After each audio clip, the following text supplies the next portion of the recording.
দোষ ছিল যে আমাদের বাবাকে আমরা দেখতে পারিনি।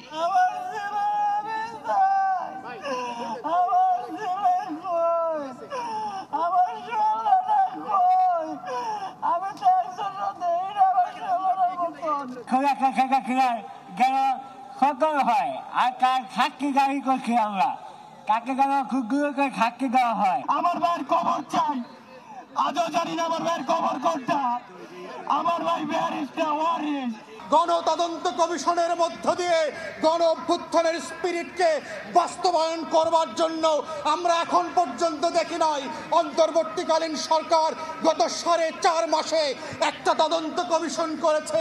হেলিকপ্টার থেকে গুলি করার নির্দেশ যেই দল দিতে পারে, যেই নেত্রী দিতে পারে, সে আগামীতে রাজনীতি করা তো দূরের কথা, তার কি পরিণতি হতে পারে সেটা আমরা বাংলাদেশের জনগণ দেখতে চাই।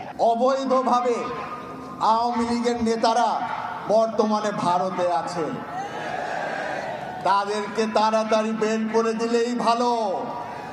আমরাও চাই তারা বাংলাদেশে ফিরে আসুক। তাদেরকে কাঠগড়ায় না দাঁড়ানো পর্যন্ত আমার বাবার আত্মা শান্তি পাবে না। তাদের বিরুদ্ধে যুদ্ধাপরাধের অভিযোগ ছিল নাটক, মূলত ভারতের আগ্রাসনের বিরুদ্ধে বিরোচিত ভূমিকা রাখার জন্যই তাদেরকে পরিকল্পিতভাবে হত্যা করা হয়েছে। আওয়ামী লীগকে পুনর্বাসন কারা কারা করবেন বা করতে চান, এখন সেইটা হচ্ছে আলোচনার বিষয়। যারা করতে চান জনগণ তাদেরকেও গণশত্রু হিসেবেই চিহ্নিত করবে এই বাংলাদেশে। তাদেরকে কারা এই বাংলাদেশ থেকে সেফ এক্সিট দিয়েছে তাদেরকে খুঁজে বের করতে হবে। কিন্তু এই 16 বছরের জুলুম অত্যাচারের পরে সকল রাজনৈতিক মতাদর্শ, দল, মত, ধর্ম, বর্ণ, বয়স ভুলে গিয়ে যখন আমরা ঐক্যবদ্ধভাবে রাজপথে নেমেছি, খুনি হাসিনা দেশ ছেড়ে পালিয়েছে।